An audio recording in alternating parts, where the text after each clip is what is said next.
یقیناً امراض بھی وہ چاروں طرف سے گھیر لیتی ہیں، خاص طور پر کھانسی، نزلہ، زکام، بخار۔ یہ اصل میں اس کے پیچھے جو اصل حکمت ہے اس کو بھی سمجھنا چاہیے کہ ایسا کیوں ہوتا ہے۔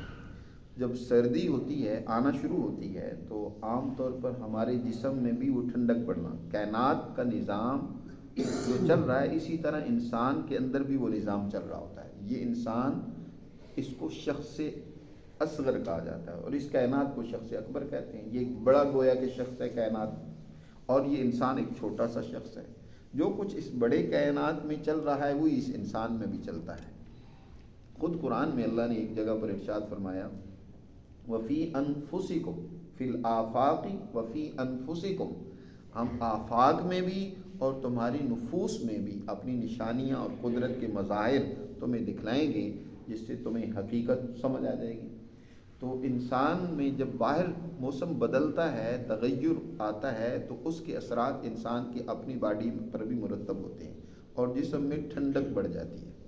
تو جو اس کی باڈی کا ٹمپریچر ہونا چاہیے، جب وہ گرتا ہے تو اس کے نتیجے میں مختلف امراض پیدا ہوتے ہیں، کھانسی، نزلہ، زکام اور بخار بھی۔ یہ در حقیقت قدرت خود اصل میں انسان کا علاج کر رہی ہوتی ہے۔ ہم بظاہر تو ان کو بیماریاں سمجھتے ہیں، لیکن پیچھے در حقیقت قدرت کی مہربانی ہوتی ہے۔ یہ جو بخار پیدا کیا جاتا ہے، اس کے نتیجے میں در حقیقت وہ انسانی ٹمپریچر پورا کیا جاتا ہے جو کم ہو گیا ہوتا ہے۔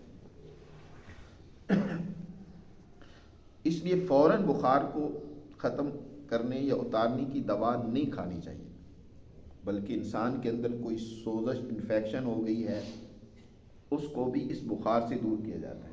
بلکہ نبی کریم صلی اللہ علیہ وسلم نے تو فرمایا کہ جس کو بخار نہیں ہوا تو پھر اس کی صفائی کے لیے نا، پھر وہ جہنم کی آگ ہوگی۔ یعنی بدن کی صفائی ہوتی ہے اس بخار سے، بہت سارے امراض اس سے ختم ہوتے ہیں۔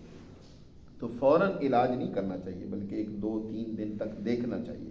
ہاں، جب اس کی کثرت ہو جائے، زیادتی ہو جائے، تو پھر یہ ظاہر ہے جسم کو پگھلا دیتا ہے، پھر تکلیف کا باعث ہوتا ہے، پھر علاج بھی ضروری ہے۔ اور جوں کوئی موسم تبدیل ہوتا ہے تو قدرت ہمارے لیے علاج بھی ساتھ پیدا کر دیتی ہے۔ سردیاں جو ہی آتی ہیں تو ہماری ایک بہترین سبزی، وہ اس کا بہترین علاج ہے، وہ ہے میتھی۔ ہم لوگ ان سبزیوں سے واقف نہیں ہیں، ان کی خصوصیات سے آگاہ نہیں ہیں۔ حالانکہ حکماء نے یہ جڑی بوٹیاں ہیں، یہ اصل میں ہماری لیے تو غذا بن گئی ہیں نا، ہم ان کو غذا کے طور پر استعمال کرتے ہیں۔ اصل تو یہ جڑی بوٹیاں ہیں جن کو حکماء نے بڑے تجربے کے بعد ہماری غذا کا حصہ بنا دیا۔ اور یہ میتھی ایک ایسی چیز ہے جس کے بارے میں نبی کریم صلی اللہ علیہ وسلم نے ارشاد فرمایا کہ اپنی بیماریوں کا علاج تم اس میتھی سے کیا کرو، اس حلبہ سے کیا کرو۔ اس کو عربی میں حلبہ کہتے ہیں۔ اور بلکہ بعض حکماء اور بعض نے تو اس کی نسبت نبی کریم صلی اللہ علیہ وسلم کی طرف بھی کی ہے، اگرچہ اس کا کوئی حوالہ تو مجھے نہیں ملا، لیکن یہ ہے کہ حکماء کی یہ باہر کی بات ہے۔ وہ کہتے ہیں کہ اگر لوگوں کو پتہ چل جائے کہ اس میتھی میں اللہ نے کیا فوائد رکھے ہیں تو لوگ سونے کے بدلے میں بھی اس کو خریدیں۔ یہ گلے کی خشونت، پھیپھڑوں کے اندر جو بلغم جم جاتی ہے اور سانس کی تنگی پیدا ہو جاتی ہے، اور اسی طرح خاص طور پر آنتوں میں جو مواد رک جاتا ہے، میتھی اس سب کے لیے بہت زیادہ مفید اور مؤثر ہے۔ بلغم کے اخراج میں، اس گلے کی سوزش میں، تو کرنا اس کو کیا ہے، کسوری میتھی لے لیں، بہت اچھی میتھی ہوتی ہے، یا یہ جو ہماری عام سبزی میں میتھی ہوتی ہے، آپ اس کو بھی خشک کر کے اپنے پاس محفوظ بھی کر لیتے ہیں۔ سالن بھی اس کا کھائیں زیادہ سے زیادہ، لیکن ہم کرتے یہ ہیں خرابی کہ میتھی کے ساتھ آلو ڈال دیتے ہیں، جس سے اس کے جو اصل فوائد ہیں اس سے ہم محروم ہو جاتے ہیں۔ یہ آلو کا اور مزاج ہے، میتھی کا اپنا ایک اور مزاج ہے۔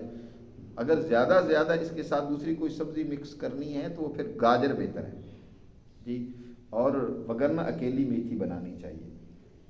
اور دوسرا، اگر آپ نے اس کے کسی کھانسی میں یا گلے کی خراش میں یا معدے اور آنتوں کی کسی بیماری میں اس کو استعمال کرنا ہے تو کسوری میتھی آپ بولیں 1 چمچ چاول والا اس کا ڈالیں، اور 2 سے 3 انجیر ڈال دیں۔